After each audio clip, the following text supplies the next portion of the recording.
포스코의 1분기 실적이 어닝 서프라이즈를 달성했습니다. 주가도 어느새 40만원을 넘어섰네요. 앞으로도 주가가 계속 오를 수 있을지 포스코 종목 분석을 시작해 보겠습니다.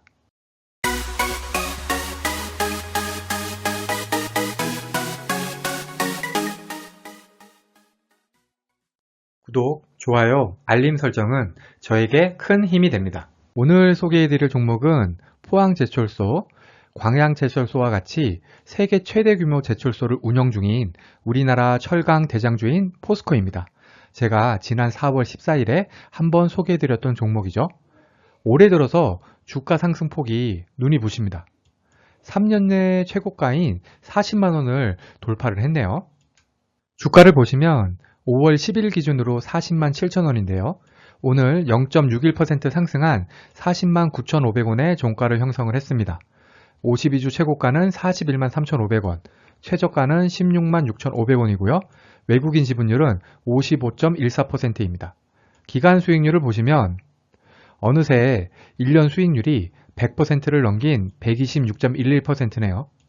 제가 지난번에 소개해드렸던 4월 15일 종가인 32만 7천원을 기준으로 해서는 24% 정도 상승해 있습니다. 2019년 매출 64조에서 20년은 5.7조로 줄어들었다가 21년은 다시 6.5조로 2019년 수준으로 회복 예정입니다. 영업이익도 18년에 5.5조, 19년 3.8조, 20년 2.4조로 계속 줄었지만 21년은 6.1조로 크게 회복할 것으로 전망됩니다. 특히 주목하실 점은 21년 예상 PER이 8.7로 굉장히 매력적이라는 것이죠. 오늘 살펴볼 증권사 리포트는 SK증권 권순우 애널리스트의 지속되는 가격 상승과 우호적 업황입니다. 1분기 실적이 매출이 16.1조, 영업이익 1.6조로 어닝 서프라이즈를 기록했습니다. 일단 매출 증가도 있지만 더 중요한 거는 제품 가격이 크게 상승을 해서 외형 성장하고 함께 수익성 개선을 가져왔다는 것이죠. 제품 가격 상승 같은 경우에는 2분기에도 이어질 것으로 보고 있습니다. 좀 더 자세히 보시면 우선 중국이 4월 29일에 철강 제품에 대한 세금 환급을 취소를 했네요. 이렇게 되면은 중국 쪽 제품 가격이 상승을 할 테니 상대적으로 포스코 제품의 가격 경쟁력이 생기겠죠.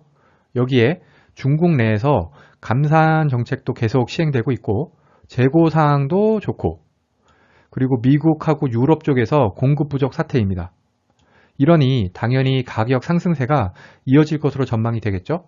이 리포트에서는 영업이익을 4.8조에서 6.1조로 상향했네요. 포스코 종목을 아시려면은 스프레드라는 걸 아셔야 하는데요. 스프레드는 평균 판매 가격에서 원재료 투입 원가를 뺀 금액입니다. 스프레드가 커질수록 영업이익이 증가하게 되겠죠. 여기 포스코의 탄소강 스프레드 그래프인데요. 영업이익이 작았던 작년에는 스프레드도 작았고요. 올해부터는 스프레드가 큰 폭으로 증가한 것을 알 수가 있습니다. 스프레드를 키우는 방법은 재료 원가가 싸지거나 아니면 판매 가격을 높이면 되는데 지금 상황은 이 둘 다에 해당이 되고 있습니다. 그래프를 보시면은 중국 내에서 철강 가격이 상승을 하고 있고 중국의 철강 수출도 감소하고 있는 것을 알 수가 있습니다. 철강 쪽 생태계 교란종이라고 할 수 있는 중국의 상황이 이렇게 돌아가는 점은 포스코 입장에서는 굉장한 호재입니다. 이 리포트에서는 투자 의견은 매수 유지, 목표 주가는 40만원에서 48만원으로 올렸네요. 그리고 철강뿐만 아니라 배당, 그리고 2차 전지, 수소 등 신사업종 매출 상승 기대감도 주목하라고 하고 있습니다.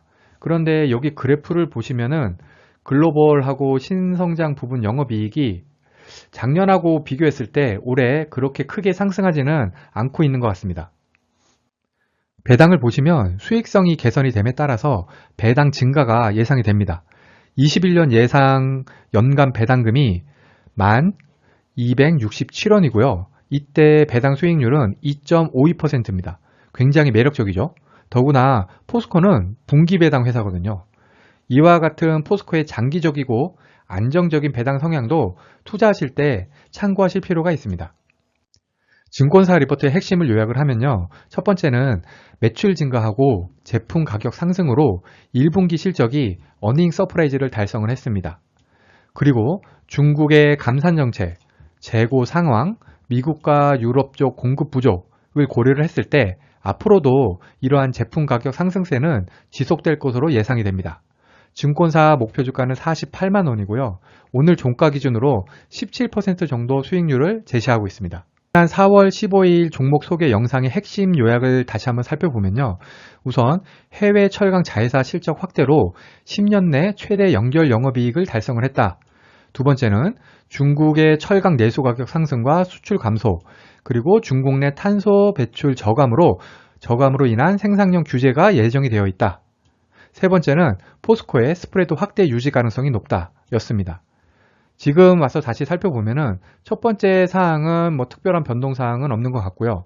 두 번째, 세 번째 같은 경우에는 중국 상황이나 스프레드 지속은 여전히 유지가 되고 있습니다. 이에 따라서 실적이 어닝 서프라이즈를 보인 거죠. 한마디로 얘기를 하면은 포스코는 여전히 좋다라는 것을 알 수가 있습니다. 그런데 여기 PBR 밴드 차트를 보시면은 PBR이 0.7을 넘겼는데요. 이게 어떻게 보이시나요? 아직도 매력적인 구간일까요? 아니면 이제는 주가가 제 가격을 찾은 걸까요? 증권사 리포트 내용이 엄청 좋은데 목표 수익률은 17%입니다. 투자하실 때 참고하시길 바랍니다. 첫 번째 뉴스는 5월 11일자 뉴시스의 포스코 구매 단계서부터 ESG 경영 실천이라는 기사입니다. 포스코가 ESG 관점에서 공급망 관리도 선도할 것이라고 하네요. 친환경적이고 사회적 책임을 다하는 공급사로부터 구매하는 것을 기본 원칙으로 해서 지속 가능한 구매를 선도한다는 방침을 세웠습니다. 최근에 보시면은 이런 ESG 관련 기사들이 많이 나오고 있습니다. ESG가 이제는 단순히 기업 홍보 차원이 아니라 기업 가치 평가나 투자 의사 결정 시에 중요한 척도로 작용하고 있다는 점을 알아둘 필요가 있습니다. 두 번째 뉴스는 5월 9일자 서울경제의 호주와 리튬 합작사 포스코 소재기업 전환 속도라는 기사입니다. 포스코가 2차 전지 소재기업으로 전환을 본격화하고 있네요. 호주 광산업체인 필바라 미네랄스하고 합작사를 설립을 해서 광양에 수산화 리튬 생산 공장을 지을 예정입니다. 이렇게 되면은 100% 수입이던 리튬의 국산화가 가능해지고요. 이제 포스코는 세계 최초로 양극재, 음극재, 그리고 그 원료까지 공급하는 2차 전지 소재 밸류체인을 구축을 하게 됩니다. 여기서 생산되는 수산화 리튬은 전기차 100만 대 분량이라고 하고요. 수입 대체 효과는 3,700억이네요. 포스코는 이거 외에도 올해 아르헨티나의 리튬 공장 착공, 아프리카 호주의 흑연 광산 확보, 그리고 코발트, 리튬, 망간 추출 기술을 가진 중국하고 1200억 규모의 합작법인 설립도 추진을 하고 있습니다. 포스코의 2차 전지 쪽 실적 가시화가 코앞에 있다고 볼 수 있겠네요. 정말 멋진 차트를 보여주고 있는 포스코입니다. 외국인 지분율도 계속 상승하고 있습니다. 이렇게 전망이 좋은 대형주, 더구나 배당도 잘 주는 회사라면은 포트폴리오의 기본으로 깔아두시는 건 어떨까요? 이상으로 포스코의 증권사 리포트 및 뉴스 분석을 마치겠습니다. 오늘 종목 분석이 도움이 되셨다면 구독, 좋아요, 그리고 알림 설정까지 부탁드립니다. 감사합니다. 당신과 함께 성장하는 당장TV에서는 종목 추천을 하지 않습니다. 증권사 리포트와 뉴스를 통해 종목에 대해 같이 고민해보는 채널입니다.